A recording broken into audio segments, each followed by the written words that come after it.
Children, especially in the informal settlements, get meals at school. And for many, this is the only hot, nutritious meal they have all day. The socio-economic impact of the COVID-19 pandemic has pushed many poor households to turn to desperate measures just to survive. In Matopeni, Kayole Estate, due to the hard economic times, parents have had to push their children to do casual jobs in order to survive. And as NTV's Rose Wangoi reports, a Good Samaritan has been feeding 1,000 children every day. The sound of nature signifies a new day in Matopeni, Kayole Estate. With the clouds clearing way for the sun, dozens of children form long queues which snake through the estate. Every child who turns up here is expected to adhere to the social distancing rule of 1.5 meters. To make sure that is possible, white marks have been drawn on the soil and each child knows where they're supposed to stand to avoid possible contact. The little ones also wear masks and maintain hygiene by washing hands. They come here every day, each carrying small plastic containers. Some arrive here as early as 6 a.m. At a time when the world is battling a deadly pandemic, Pastor Steve Mbogwa and his organization are at the forefront of helping the most vulnerable people. Wazazi wakapoteza makazi, wengine walikuwa kwa makampuni, wengine walikuwa walimu, wakaacha ualimu. Watoto wengine wametoka katika familia ambazo wazazi wao wako deep to alcohol, wengine tuligundua wanajilea huku kwa mapipa na kwa dark side, wengine tukagundua pia wametoka katika familia ambao they are humble, familia ambazo ni maskini zaidi. Since schools closed 5 months ago, Mbogwa says he has been feeding more mouths than ever. Hapa tuko kuna slums kadhaa zimetuzunguka. Kuna watoto hapa wanatoka Njiru. Njiru ni mbali sana kutoka hapa. Kuna watoto wanatoka pande zinaitwa Spring Valley. Kuna watoto wanatoka pande ambazo zinaitwa Soweto na wanatoka distant. Watoto ambao children's homes zilifungwa. Kwa hivyo nikagundua wako katika line zetu na wanapokea chakula mahali hapa ni kwa sababu hawana mahali pa kuenda. Na wakati wanapofika tunagundua ya kwamba wengine hata hawakukula hiyo usiku. Kwa hivyo ile chakula walipata hapa inakuwa wengine kwao hiyo chakula ni one meal kwao, hawana chakula ingine wana expect kupata. Tulianza hii feeding 3 years ago. Tulikuwa tunafeed watoto once per Saturday. Wakati COVID-19 ilitangazwa, feeding program ikatoka kutoka kwa ile namba tulikuwa tunafeed. Kitambo tulikuwa tunafeed 400, lakini sasa ikaenda 1,000 na tukachukua hatua ya kuwa tunawafeed kila siku. For people in the informal settlements, fear of coronavirus goes hand in hand with anxiety about where the next meal is coming from. Free school meals played an important role in getting many children one nutritious meal a day.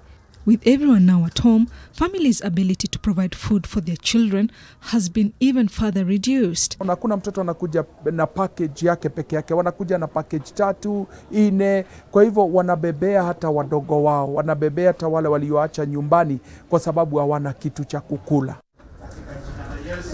Unagundua kuna familia utaona hapa kwa hawa watoto lakini zimepresentiwa na hizo dishes wanabeba. Na saa zile chakula imeisha, so inabidi labda sasa tutafute mikate na maziwa mahali itatoka, maana ni ngumu sana kuambia mtoto ambaye hajakula arudi nyumbani.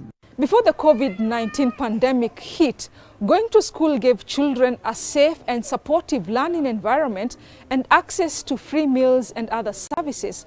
But the pandemic has already left too many children hungry in the informal settlements. 12-year-old Milan Samoa comes here every day. He's the firstborn in a family of 3, and that calls for more responsibility. He waits patiently for his turn to pick a meal, which will be shared with his siblings.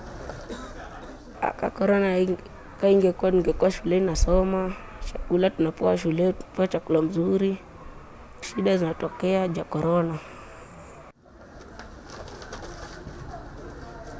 Milan lives a few kilometers from the feeding center.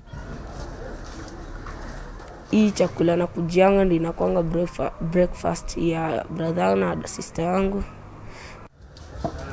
Tunamondoga hapa saa 11 kwangu tumetoka, enda pange laini huko chini ndio aleta wengine chakula. Ndio nami naye nibaki nikitafuta chakula yenye anaweza pata kama ni sapa. Milan's mother, who used to wash clothes in her neighborhood for a living, says that people have now become cautious and no longer allow anyone into their houses. The children used to get 3 meals a day. Now Anna says finding food is a constant challenge. Sai kazi imekosekana, imekuwa shida. Sasa hata nikipata pata ile kidogo ya watoto kukula. Juu hata nyumba saizi, juzi hata nilikuwa nimefungiwa hii mlango. Ni vile tu nilijifanya ugaidi wangu nikabomoa mlango wenyewe nikaingia na watoto. Singejua mahali pa kupeleka watoto na singewalalisha nje. Sasa niko na mwezi jana na hii mwezi sijalipa nyumba. Pesa yenyewe nayo hakuna. Ukipata ni kidogo watoto wanakula. Tena hata washibi vizuri. For Milan, being out of school means he has to do casual jobs to support his family.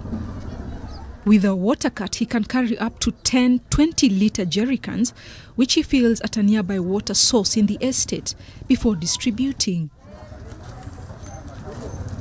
He moves from one estate to another, fetching and transporting water to different households.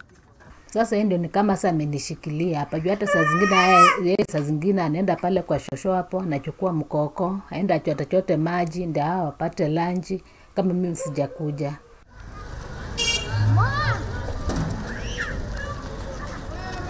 Before corona sijaifanya kazi yoyote. Ile vile corona imekuja ndio nimeanza kufanya hii kazi ya mkokoteni. Nilianza kufanya hii kazi ya mkokoteni sababu ya shida. Kenda kuchota maji mtungi 20 anapata 60 bob na anulia dadangu, brother yangu chakula lunch. Nisikuwa nikikaa tu ama kucheza. Milan's story is similar to that of 17-year-old Ian Minor. Carrying 2 plastic containers, Ian arrives here as early as 6 a.m. His family depends on the meal the feeding center provides. Ian's family is also struggling to make ends meet during this COVID-19 pandemic. Kwetu mzee anakuanga aligonjeka, mama ni mgonjwa na bado dadangu mdogo ni mgonjwa. Mimi ndio breadwinner kwa familia. Lakini unajua siwezi peke yangu kufeed familia mzima. Kama sio hii feeding program sijui hata tungekuwa wapi. Juu hao watoto huwa wanaendea chakula mara mingi hata lunch ndio wanakuraga. According to his mother, poverty forced her to drag her son onto the streets to support their survival. Mimi nakuaga na shida ya mgongo. Ilinianzia kutoka 2013. Nilikuwa najitafutia lakini kwa sasa siwezi nikajitafutia juu siwezi nikatembea sana. Naye akona shida ya asma. Ilimshika kutoka 2018. Meron ndio alikuwa anauza na juu ya baridi. Hawezi kauza. Na mahali anafanyia kazi ni mahali ana shida akiwa amesimama. Sasa akirudi kwa nyumba anakujaga miguu inaanza kuwa inauma sana. Sasa hawezi akafanya kazi. Ian has been selling groundnuts to earn an extra shilling to supplement family income and survive the hard economic times. Nafanya kazi ya kuuza njugu. Sometimes wakati kuna jua naenda nauza ice ama avocado pande ya Utawala kuzungushia tu watu. Sometimes unaenda Utawala watu wanakuondokea, wataki kukaribia, wanakuacha na vitu zako peke yako, hawataki kukuwa infected ama wataki juu sawa unazunguka huko. Unaweza kutoa pande hii wapelekee pande nyingine. Sasa umetembea siku mzima, umechoka, umetoka hapa asubuhi saa 1 unarudi saa 11. Umechoka lakini ukuna chenye umepata. Hiyo ndio huwa inatupea chakula. Lakini kwa sasa hata haiwezi kutulisha juu watu hawanunui sana juu ya nini ya ugonjwa hii ya COVID. According to a report by TIFA, almost half of Kenyans living in Nairobi's low-income areas have lost their income owing to effects of the coronavirus pandemic and are struggling to make ends meet. The survey also showed that the pandemic has had a great impact on the daily lives of 84% of the residents, while 43% have completely lost income.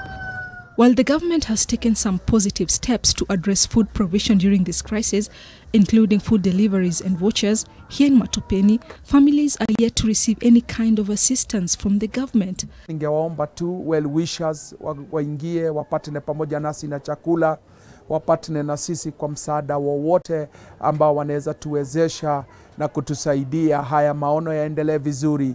The fight against COVID-19 may be far from over, but the determination of resilient warriors like Pastor Steve continues to give the hope that humanity will overcome this too.